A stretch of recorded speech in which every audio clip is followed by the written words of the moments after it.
Affiliate Manager est une demande spéciale d'un abonné Top Premium. Le lien pour le service Top Premium est dans la description de la vidéo.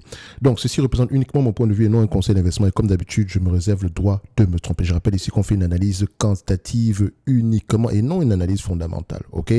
Donc, stabilité, ici déjà, on a quel type d'actifs on a présentement? C'est secteur financier / capital market essentiellement. Ici, c'est un gestionnaire d'actifs, mais un gestionnaire d'actifs particulier. En fait, c'est une entreprise qui investit sur des gestionnaires d'actifs, d'accord? Donc, techniquement, elle se rémunère également par rapport aux frais de gestion. Donc, l'évolution ici du nombre de la taille des actifs est très importante. Voilà. Stabilité aux croissance des revenus.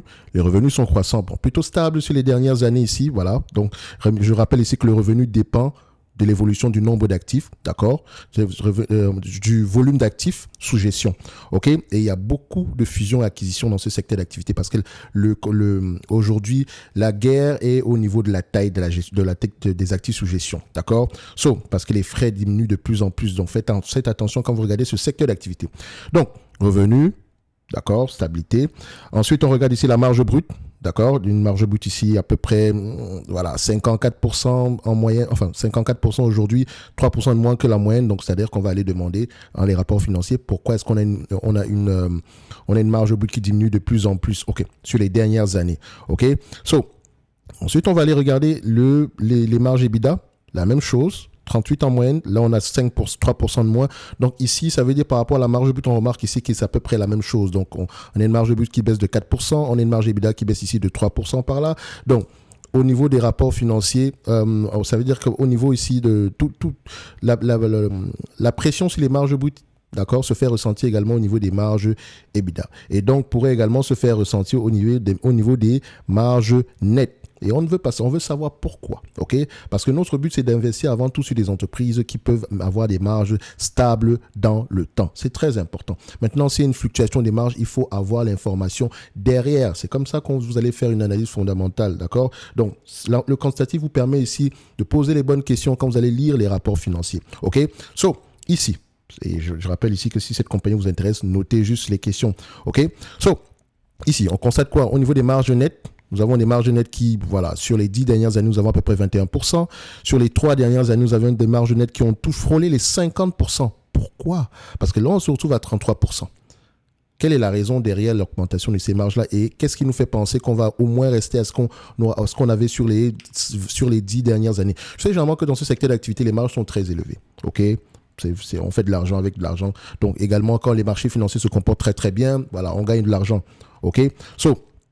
Quand on compare les net income et les free cash flow sur les dernières années, histoire de voir si les deux parlent le même langage, ici, on voit que les free cash flow sont généralement plus élevés, plutôt stables également. Et donc, quand on voit qu'on a une diminution ici, en réalité, voilà, c'est plutôt stable sur les dernières années. OK, c'est une bonne chose. Donc, à prendre en considération aussi, c'est que les bénéfices nets ne représentent pas la véritable rentabilité de ce business. Et encore, il faudrait aller vérifier les free cash flow, de quoi ils sont constitués, de quoi précisément. Donc, si on va regarder sur Fastgraph ici assez rapidement, donc nous avons à peu près AMG, voilà, boum. Donc, AMG Financial, on vérifie, cash flow testament. Parfait. Donc, ici, on a à peu près 800 millions. OK, on génère à peu près 1 milliard par là. Parfait. Il n'y a pas de dépenses en capital. C'est essentiellement aussi du service. Il n'y a vraiment pas de dépenses en capital. On n'achète pas de machinerie ni quoi que ce soit. Donc, techniquement, le fric, vu que c'est une entreprise, on devrait aller vérifier pourquoi l'entité a des free cash flow plus élevés que les net income. Qu'est-ce qui influence? Quel est l'élément ici qui influence généralement les free cash flow? Je vois ici qu'on a un changement, une variation au niveau du BFR. Donc, qu'est-ce qu'il y a précisément dans ce BFR-là? Parce que quand je compare avec les net income ici, est-ce qu'on a 1 milliard de net income? Tac.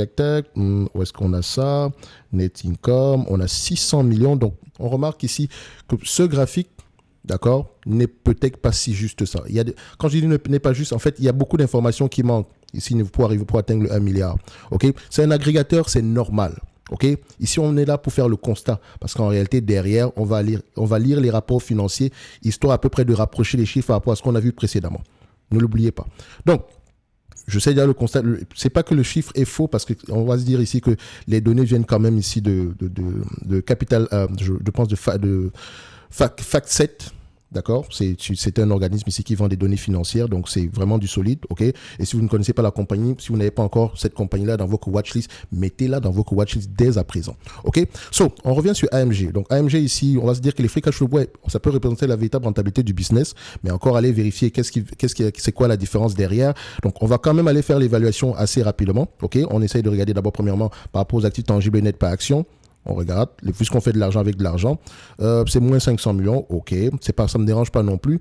Donc on va aller ici, on va vérifier, le marché paye généralement combien de fois les price to free cash flow, ok. Je pense qu'on va être aux alentours de 10 fois par là, ok, si je ne me trompe pas.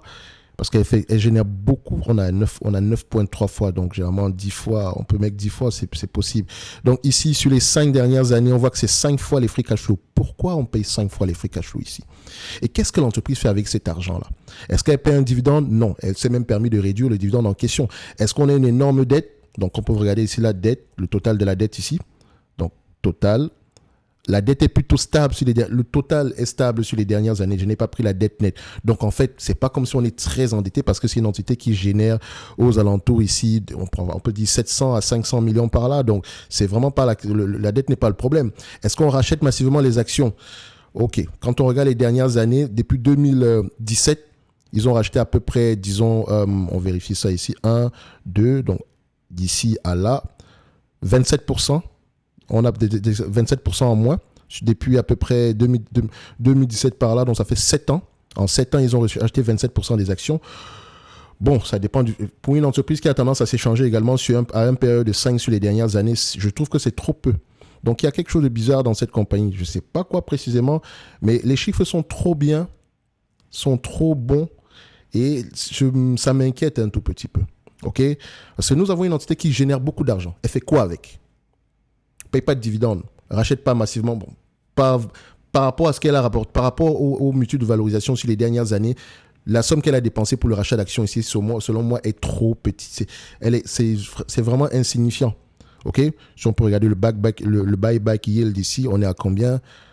Non. Généralement, ici, on rachète en moyenne 12% depuis 2019, en moyenne. Ok, c'est bizarre ça. En tout cas, il y a quelque chose de bizarre dans cette compagnie. C'est intriguant.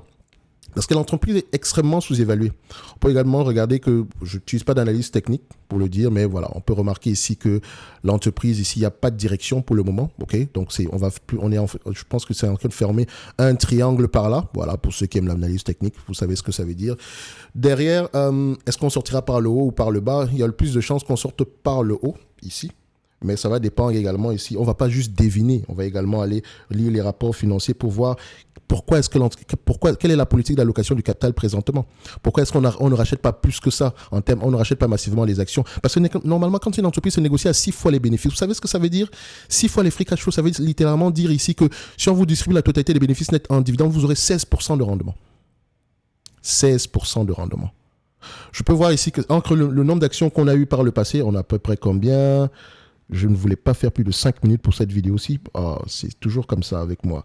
Alors, je veux toujours donner le maximum d'informations, même si je sais que ce genre de vidéo, il n'y a pas beaucoup de personnes qui vont regarder cette vidéo-ci, d'accord? Parce qu'ils ne connaissent pas la compagnie. Mais ça peut être assez intriguant pour ceux qui vont aller plus loin que ça. Donc, le nombre d'actions ici, combien est-ce qu'on a comme nombre d'actions? Voilà. C'est 40 millions, on était à peu près à 59 millions, donc je vais juste faire ici 40 divisé par 59, voilà, pour moins 67, moins 1, d'accord, c'est 1,67, donc on fait ça ici, car donc à peu près, on a racheté aux alentours ici de 33%, donc 33% ici du nombre d'actions, donc c'est-à-dire ici si on divise par le nombre d'années, hein, il ne faut pas le faire comme ça, donc ça revient à peu près à combien? 7, ça fait combien? Donc on est à peu près à combien? Voilà, en moins, 4% en moins. OK. Et si on le prend là, CAGR, le nombre d'actions, où est-ce qu'on a? Je vais rechercher l'information à ces niveaux. Voilà, nombre d'actions ici. OK. Je recherche à peu près la moyenne, donc il faut plutôt prendre ça comme ça. OK. On va mettre ça à ces niveaux. Year over year. Ici. OK. Donc, on va aller mettre ça en rouge, dézoomer un tout petit peu. et prendre une médiane. Voilà. Donc, en moyenne, c'est 3% en moins.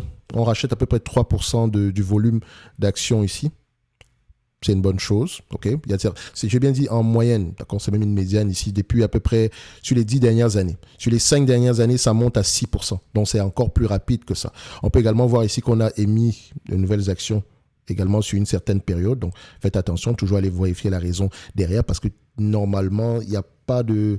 Je ne vois pas pourquoi est-ce qu'on émettrait de nouvelles actions ici, surtout si l'entreprise est extrêmement sous-évaluée. Est-ce qu'à un moment donné, elle a manqué d'argent?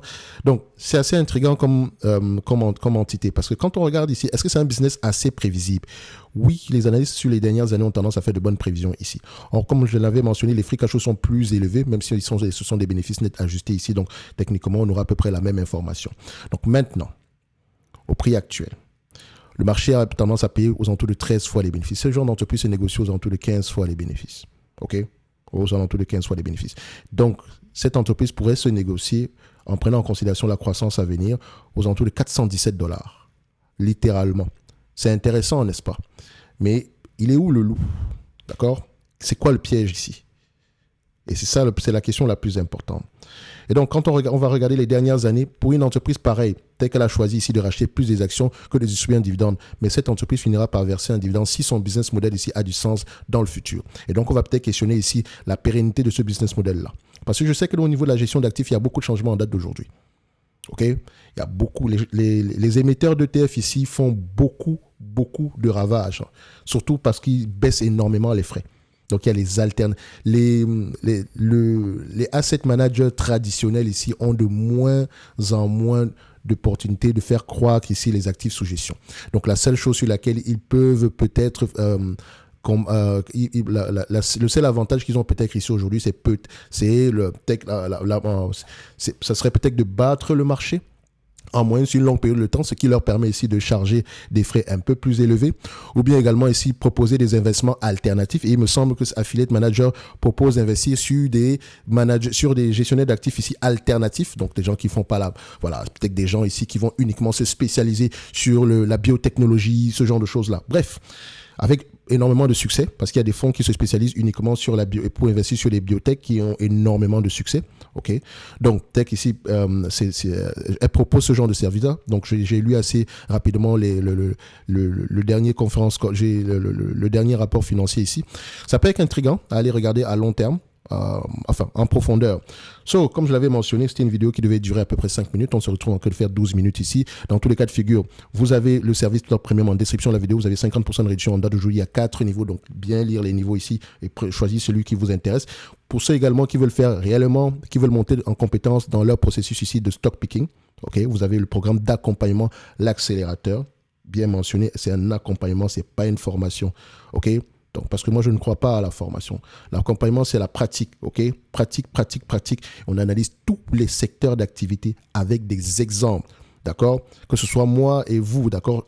Une analyse également assistée. Donc, c'est vraiment un travail sur le long terme. Je ne vous dis pas ici, non, en fait, on va le faire en 90 jours. Non, en 90 jours, vous aurez terminé la formation. Vous aurez terminé les modules. Et le reste du temps, on va pratiquer.